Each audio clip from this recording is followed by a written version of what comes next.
difficile d'imaginer plus bel écrin que ce château du XVIIe pour accueillir une maison d'édition dédiée aux livres d'art.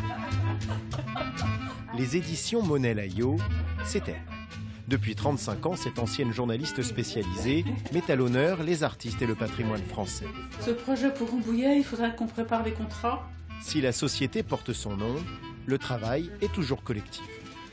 Bonjour, donc on va travailler à distance. Lucille est dans notre bureau à Paris, Allo est à Berlin. Mise en page et retouche des photos se font désormais par webcam, mais sous l'œil exigeant de l'éditrice et de l'auteur, aujourd'hui un expert en peinture intimiste. Les couleurs sont bonnes, peut-être un petit peu jaune quand même, un petit peu jaune sur le visage. Et Bon, alors on va enlever un peu de magenta. gagner un peu de bleu peut-être par ici. C'est la luminosité qui change. Je préférais la version d'avant où il y avait plus d'unité en vérité. Je m'occupe principalement de la photogravure. Parfois, je travaille sur la photo de A à Z. Je m'assure que la photo soit bien imprimée dans le livre.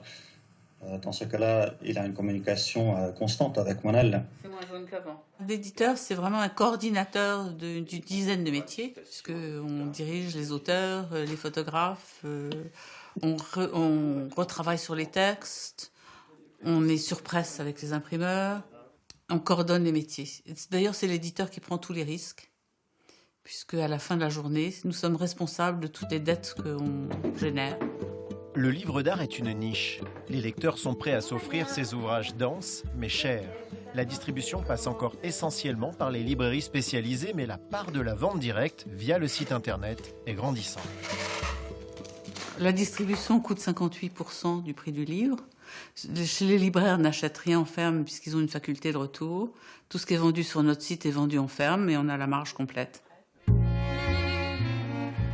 Comme tout éditeur de livres d'art, Monel est partenaire des institutions culturelles, notamment par la réalisation de catalogues d'expositions. Le dernier est consacré à la fabrique de l'extravagance, des collections de porcelaine présentées au château de Chantilly. La Picardie et son patrimoine ont d'ailleurs une place de choix dans son cœur, comme la cathédrale de Beauvais ou le village de Gerberoy. Gerberoy et son jardin Henri le Sidanais. Ce lieu hors du temps a inspiré une collaboration avec l'arrière-petit-fils du peintre, un succès de librairie que les deux complices aimeraient rééditer. On peut peut-être mettre plus de pages aussi. Non, ça c'est quand même un peu serré. Avec Monel, tout est simple, on bosse ensemble et elle accepte de prendre tous les risques pour faire ce genre de livre. Alors, Tous les risques, ça veut dire qu'il faut que je prête celui de le rééditer parce qu'il n'y en a plus un seul. La relation avec un auteur, c'est quelque chose qui est subtil. Quand on part pour un livre, c'est pour très longtemps. Quand vous partez avec un auteur avec lequel vous ne vous entendez pas, c'est un cauchemar qui dure. Donc c'est très important la connivence entre l'éditeur et l'auteur. Et d'ailleurs, quand le livre est terminé, qu'il est imprimé, il y a un grand vide.